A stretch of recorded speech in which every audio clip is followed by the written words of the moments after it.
मित्रांनो, मी बोलणार आहे आज आपल्या टाटा सियाराबद्दल, जी आता नवीन लॉन्च झालेली आहे ती. म्हणजे गाडी खूप छान आहे, फीचर्स खूप छान आहे, सगळंच खूप छान आहे आणि ऑब्व्हियसली टाटाची गाडी त्याच्यामुळे नो डाऊट, म्हणजे त्याच्यावर मी काही डाऊट घेऊ शकत नाही कुठल्याही गोष्टींमध्ये. बट मला तिचं नाव आहे ना, ते सियारा त्या गाडीला जे नाव दिलेलं आहे ते नाही पटलं. तर तुम्ही बोलाल की "अरे काय वेडा झालाय काय तू? असं का बोलतोयस?" वगैरे, वगैरे. समजवतो मी तुम्हाला काय. ज्यावेळेला टाटा सियारा आपल्या टाटांनी लॉन्च केली होती 1991 मध्ये ती लॉन्च झाली होती. तर त्यावेळेला ती गाडीची ना एक लेगसी सेट होती.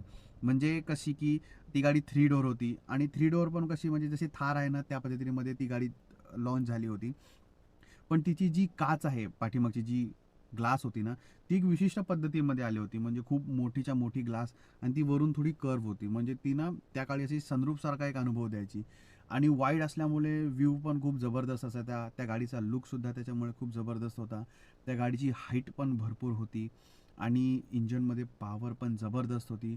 प्लस त्या गाडीमध्ये त्यावेळेला किती असे फीचर्स होते जसे पॉवर स्टेअरिंग होती, ॲडजस्टेबल स्टेअरिंग होती, त्याच्यानंतर 4x4 होतं आणि मेन म्हणजे पाठीमागचे वायपर्स. आत्ताच्या गाड्यांना सिंगल वायपर येतो, बॅक साईडचा वायपर हा सिंगल, तो पण छोटासा येतो. त्या गाडीला त्यावेळेला डबल वायपर यायचे, ते पण मोठेवाले. डिफॉगर तर यायचे आणि तिची पाठीमागे म्हणजे डिक्कीच्या दरवाजाला तिची स्टेपनी होती. सो ही एक ना त्या गाडीची एक लेगसी होती. त्याच्यामुळे ती गाडी एकदम अशी रॉ दमदार वाटायची. आणि आता तुम्ही ज्या गाडीला सियरा म्हणताय, जी आता लॉन्च केलेली आहे, त्या गाडीमध्ये ना म्हणजे खरं तर मला सियरा नावाची मजाच नाही वाटली. तुम्ही तिला सियरा नाव नका देऊ, कारण त्या गाडीमध्ये त्या सियरासारखं काय आहेच नाही. म्हणजे ना तिची पाठीमागे मोठी ग्लास आहे, म्हणजे ना ती 3 डोअर आहे, ना ती ग्लास आहे. त्याच्यानंतर ना तिच्या डिक्कीला मागे तो टायर आहे, जो जुन्या सियराला यायचा. सो सियरासारखा आहेच नाही. फक्त तुम्ही त्या पाठीमागचे जो डोअर आहेत, सेकंड डोअर, त्या डोअरला तुम्ही अशी एक मोठा पेंट केलाय, त्याच्यामुळे ते सियरा होत नाही. मी तर पर्सनली त्या गाडीला सियरा मानणारच नाही, एक्सेप्टच नाही करणार. ज्यावेळेला तुम्ही म्हणजे टाटाने ज्यावेळेला तिचं कन्सेप्ट लॉन्च केला होता, ईव्ही कन्सेप्ट, त्यावेळेला ती 3 डोअर लॉन्च केला होता कन्सेप्ट. आणि आता जेव्हा ती ऑन रोड जेव्हा लॉन्च होते, पब्लिश होते, त्यावेळेला ती अशी म्हणजे मला पर्सनली नाही पटली. हा, फीचर्स वगैरे चांगले आहेत, तुम्ही तिला सियरा नाव नका देऊ.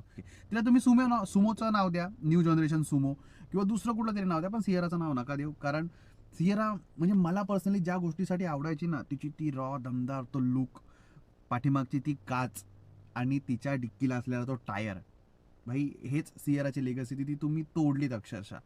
सो मी तरी पर्सनली हिला सियारा म्हणून एक्सेप्ट नाही करणार. जी जुनी सियारा माझी फेवरेट होती, पर्सनल फेवरेट, मी तिलाच पर्सनल फेवरेट ठेवणार. हिला मी एक्सेप्ट करणार नाही. याच्यावर तुमचं काही मत आहे तर मला कमेंटमध्ये नक्की सांगा. बाकी आता बघा, तुमच्यावर मी माझे विचार शेअर केले.